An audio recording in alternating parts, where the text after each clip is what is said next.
आपको पता है हाउसवाइफ्स is the most difficult job in the world.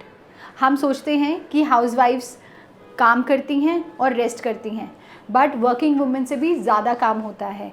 सो ये स्पेशल वीडियो उन हाउसवाइफ्स के लिए, इंडिपेंडेंट वुमेन के लिए, और जो अपनी लाइफस्टाइल को अकेले जीना पसंद करती हैं उनके लिए है। So let's start the video and understand कि हम as a woman independent, financially independent कैसे बन सकते हैं और ये लिटरेसी हम कैसे लेके आएँ अपनी डेली की हैबिट्स के लिए। सो फ्रेंड्स, आज हम फिनेंशियल लिटरेसी की बात कर रहे हैं। फिनेंशियल लिटरेसी उनके लिए जो कि रेगुलर इनकम तो है, बट उसको सेविंग कैसे करें, उसको कंपाउंड कैसे करें, अपने पैसे को मल्टीप्लाई कैसे करें, इमरजेंसी के लिए कितना पैसा रखें, इसके बारे में बात करेंगे। And specially for women who are single, independent and हाउसवाइफ्स। तो पहले टाइम पे हम ये देखते थे कि कमेटी डलती है तो कमेटी में पैसा जाता है, और हम या तो एफडी पे पैसा डाल देते हैं, बैंक जाते हैं तो कोई आरडी कर लेते हैं। बट हमारे पास और भी बेटर एवेन्यूज़ हैं जहाँ पर हम पैसा सेफ्टी पॉइंट ऑफ व्यू से और इमरजेंसी पॉइंट ऑफ व्यू से, लिक्विडिटी पॉइंट ऑफ व्यू से पैसा निकाल सकते हैं। सो सबसे पहला रूल है कि पहले आप अपनी स्पेंडिंग हैबिट्स देखें। जो हाउसवाइफ्स हैं, जो ऑनलाइन शॉपिंग करती हैं, या वुमेन हैं जो नौकरी कर रही हैं और उनके पास एक फ़िक्स क्वांटम आता है या सैलरी आती है, आप ये देखें कि आपकी स्पेंडिंग्स कहाँ हो रही हैं और उस स्पेंडिंग को आप कैसे रीडायरेक्ट कर सकते हैं। सो रेगुलर स्पेंडिंग को रीडायरेक्शन करने के लिए आपको ये समझना ज़रूरी है कि मैं पैसा डालूँ कहाँ। वॉरेन बुफे की फेमस सेइंग है कि आप पहले अपने खर्चे नहीं, आप अपनी पहले सेविंग करें, उसके बाद जो पैसा बचे वो अपनी सेविंग्स में डालें। सो ये आप थंब रूल बनाइए कि आपने पहले अपने खर्चे करे हैं या आपने अपनी पहले सेविंग करी है। उसके लिए हाउसवाइफ्स को या कोई फिनेंशियल इंडिपेंडेंट वुमेन को अपने 100 रुपये में से कम 20 रुपये की सेविंग करनी है। अब 20 रुपये की सेविंग वो कहाँ कर सकती है?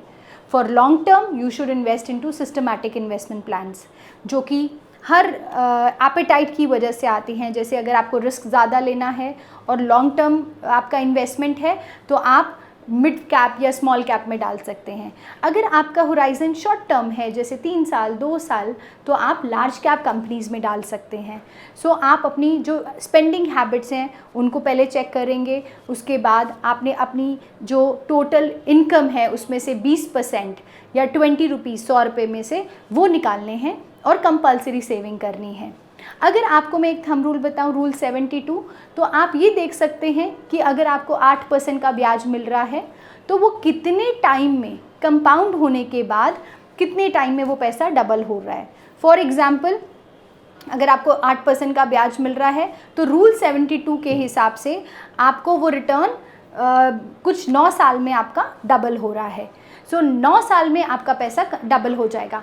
बट अगर आप ये देख रहे हैं कि एफडी में कंपैरेटिवली कितना पैसा डबल हो रहा है, तो it generally takes 12 to 13 years to double the amount today, जो कि पहले 7 साल, 7.5 साल, 8 साल में डबल हो जाता है, क्योंकि ब्याज की दरें कम हैं।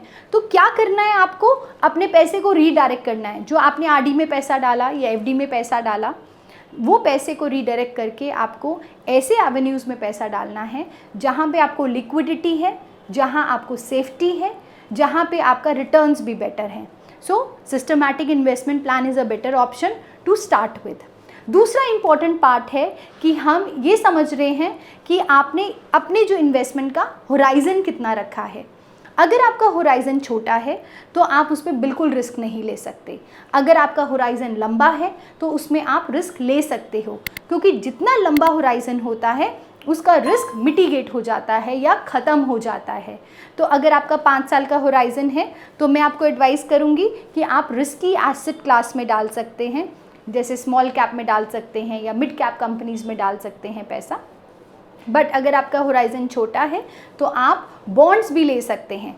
बॉन्ड्स भी एक ऐसा एसेट क्लास है या डेट क्लास है जहां पर आपको ब्याज एफडी से तो बहुत ही बेहतरीन मिलता है, लिक्विडिटी की लिक्विडिटी है, सेफ्टी की सेफ्टी है। तो आपने सिंपली क्या करना है, अपना एफडी का पैसा उठा के बॉन्ड्स में डालना है। तो कुछ पोर्शन आप अपना पैसा बॉन्ड्स में भी डाल सकते हैं।